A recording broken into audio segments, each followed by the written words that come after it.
Cheers folks and welcome to my channel. It's Alliance War number 4 in season number 6 and it's against the Jokers. And I already tried to upload this video once before. Something seems to have gone wrong, so I just tried to do it again.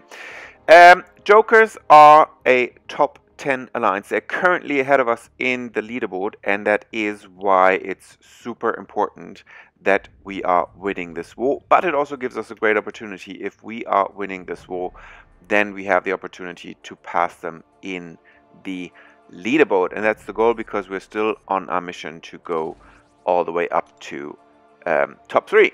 My team for today: Corvus Glaive, Nebula and Proxima. I'll do most of the path with Corvus Glaive. I'm on path 1.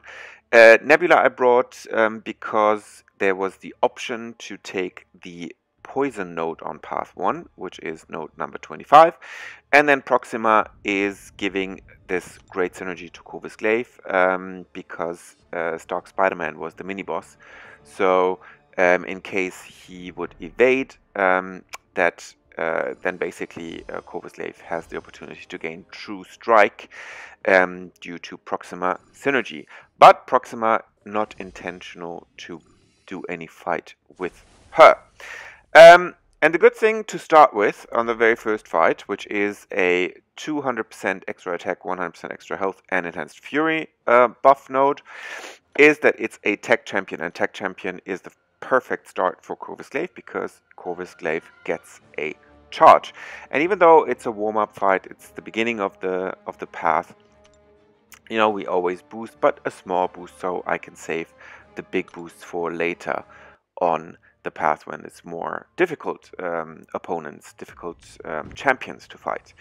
And first champion that I met was a Nebula, and Nebula is anyways perfect because I think she's very easy to fight.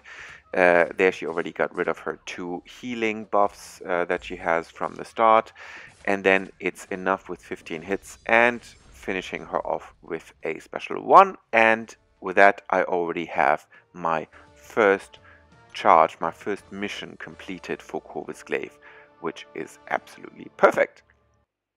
And then continuing to node number 19, that's another tech champion, and now I already have 1 persistent charge with Corvus Glaive, and this is a 6-star duplicate champion on that node, which is mostly about critical hits. And as we fought Jokers actually quite a few times before during the last season and also during off-season actually, and we always keep records of what champions were placed in past wars, as all top alliances do. I was pretty certain that this was going to be a 6-star Sentinel. Actually quite a tough champion, but this is again the beginning of the path, so he only had like 56,000 health, and with 1 charge of Corvus Glaive it means also that it's absolutely possible to get him down within those first 20 hits. Those first 20 hits with the Glaive that are guaranteed critical, and he's already down after 13 hits. So Corvus Glaive perfect against a Sentinel in general, but especially on this very node. So that was very, very good first fights to warm up and to already have or gain the first charges for Corvus Glaive. And then moving on to the poison node. And here you can see poison was a mutant champion with a persistent charge. And persistent charge means most likely this is going to be a bishop. Could also be Sabertooth, but most likely it's going to be a bishop.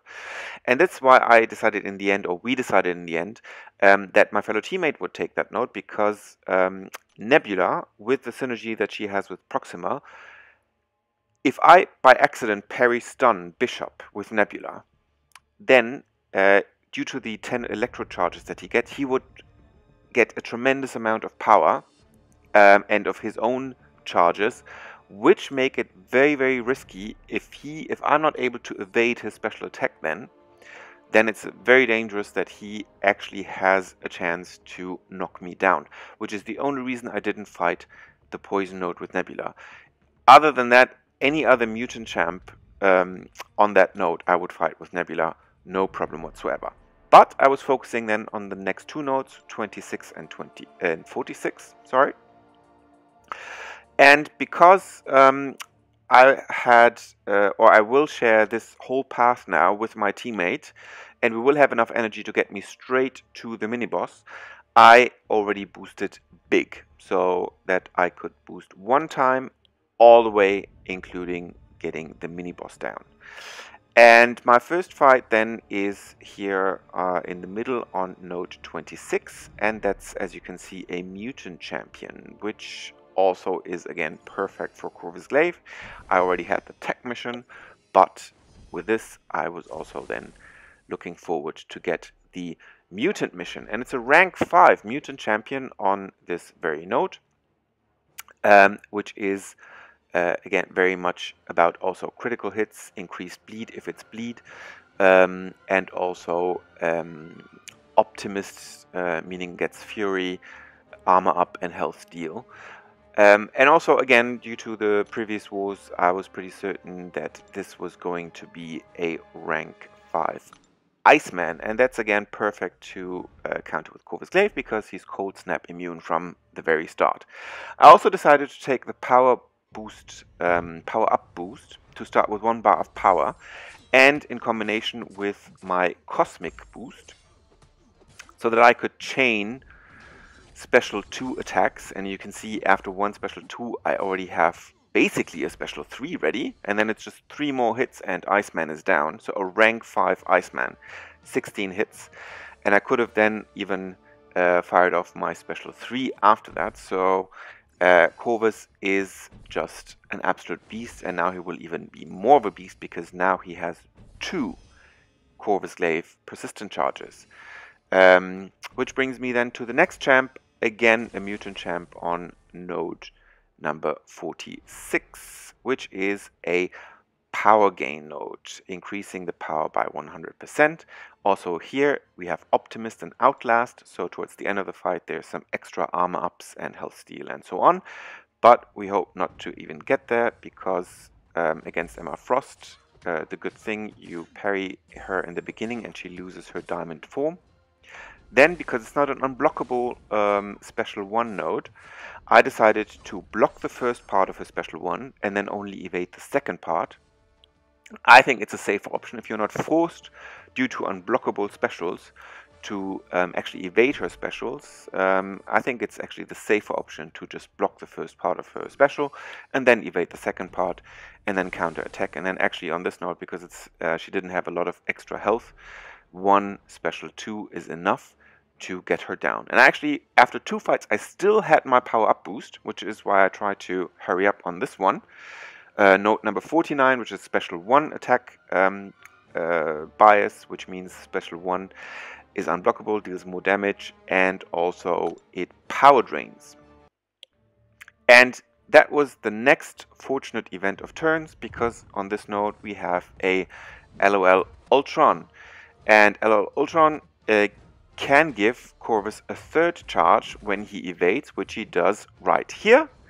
And after he evades, he gets hit by special 1, which means I on top have not only 3 missions, but I on top have True Strike because I brought Proxima along, which means that now I have 3 charges, plus I have the True Strike buff, which means when I will fight Stark SpiderMan on the mini-boss node, he will not be able actually to evade because I have True Strike, and usually I would only use a 4 combo against Stark Spider-Man, but in this case, because I have True Strike, I can actually hit him with a regular 5 combo and it's not going to be a problem.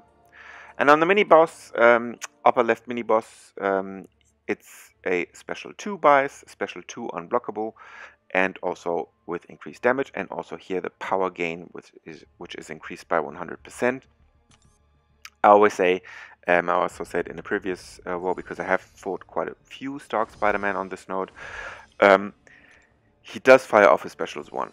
You just have to be a little bit patient, but even though it's a special 2 node, they do fire off their special 1s pretty regularly, and then after using special 1, he's actually quite easy to fight, but still, because Jokers is a very, very strong alliance, and because it's, you know, every death counts, as I always say, I took the invulnerability boost to be on the safe side, just in case I make some mistake, and you know, mistakes can always happen, to make sure that I don't get knocked out. And then he has, as I said, here he has a special one ready, and I just have to wait a bit, I have to evade a bit, and then eventually he will fire it off. Then he will fire it off again. So, you know, don't get scared. Sometimes it takes a little bit longer, sometimes he does it immediately as he does now, but he will eventually fire off a special one. That is pretty certain. And the best thing about this fight is he can't evade, I have to strike, so I know now I get to my special 2, he has no chance to evade that, and he is already down. And that was my path for this war. Another very successful path, no death, including mini-boss fight. And as I always do, I can also give you a heads up here. We won war number 4, which means that we passed jokers in the leaderboard. And very important for us on our way to the top 3 position, which is still our goal. So we are well prepared, and now we just have to make sure that we match a lot of the other top alliances and win those wars to climb our way up. And for you, I hope that the video was helpful. If it was, please feel free to give it a like. If you are new to the channel and would like to see more videos like this in the future, hit the subscribe button, and I hope to see you very, very soon on my channel. Cheers, folks.